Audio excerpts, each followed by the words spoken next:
Temperatures really drop off tomorrow back into the 70s, but not today. It was another hot one out there. We officially had a 4-day heat wave in spots like Boston, Plymouth, Norwood, Fitchburg, and Lawrence and Worcester joining that heat wave club, marking it a 3-day heat wave today. So high temperatures, look at this. 93, a popular number from Boston to Bedford to Nashua, Lawrence, and Fitchburg. 90 in Worcester, as we mentioned, that 3-day heat wave. 97 for a high in Norwood. And our current temperature is still out there, pretty toasty to hot in the upper 80s to the low 90s. But we still have to factor in those dew points that have made it feel much hotter out there. Dew points in the 60s, right near 70 degrees, so still that muggy to tropical feel, and for some spots still feeling like it's in the upper 90s, Bedford down to Providence as well. But conditions are slowly improving, especially along the coast where we've had an onshore breeze, and that has helped to drop the temperature slightly. Along with that, along that sea breeze boundary, we also have some showers that are popping up. Still can't rule out a rumble of thunder as any of these showers continue to bubble up, and we'll keep that as we go throughout this evening. So if you're out and about this evening,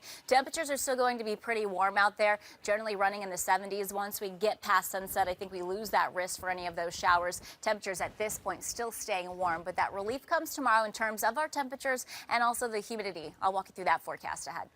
Bring out the sweatshirts for tomorrow. At 70s is where we return. A comfy air mass will be in place too. And then by this weekend, it'll turn unsettled at times, and then we rebound to these hot conditions by next week, flirting with that 90-degree mark. But speaking of the heat, we sure had it in Boston the past 4 days. Today marked a 4-day stretch of the heat. So a 4-day heat wave. Today's high 93, coming down from yesterday's triple digits, where it was one of the hottest days on record for the city of Boston. So we'll welcome any relief, and we'll get that in terms of the 70s for tomorrow. Normal high upper 70s this time of year, and we'll end the work week with temperatures generally running in the low 70s, and that 70 streak is going to carry us all the way through the weekend before next week starts our rebound in temperatures. We look at our radar and satellite out there now, and along the sea breeze boundary, that's where we have some showers that are popping up. So just south of the Mass Pike and mainly down across the south coast and Buzzards Bay. Wouldn't be surprised if we hear a rumble of thunder continuing through this evening. So just a heads up there, if you do have any outdoor plans, if you do hear thunder, that's when you want to take your outside activities indoors.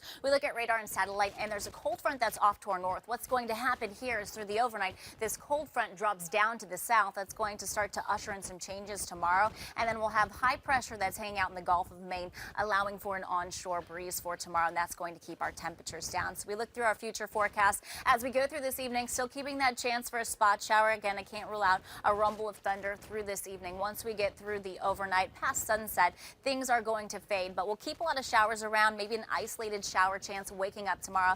But at this point, the cold front is down to our south, so I think the best opportunity for any showers, possibly even a storm tomorrow, is going to stay to our south, but we'll still keep the chance for an isolated shower as we go throughout the afternoon and the evening. A lot of clouds will be around with us for tomorrow. Precipitation chances going forward, about 10 to 20% chance through the rest of the week, and then you can see it really starts to go up for our weekend. I think Saturday looks like it potentially be our wetter day of our 2 weekend days, and right now I'm thinking that the shower chance that we have on Sunday is mainly going to favor the morning hours. So that's what's ahead. Here's what's going on now. Temperatures still toasty out there in the upper 80s to the low 90s, 91 in Bedford. Our dew points are in the 60s and the 70s, so it's still that muggy to tropical feel, but I promise you things are going to change through the overnight. It's going to feel much better come tomorrow morning. There's your wind. You can see that the wind direction now pointing onshore, so that's allowing that sea breeze boundary, promoting some of that shower activity, but also continuing to cool it down on the coast.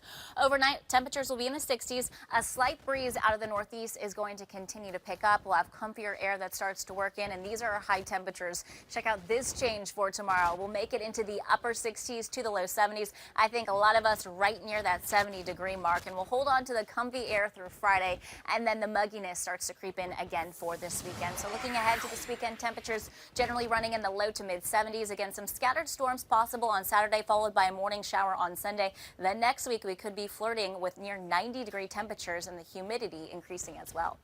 Melanie,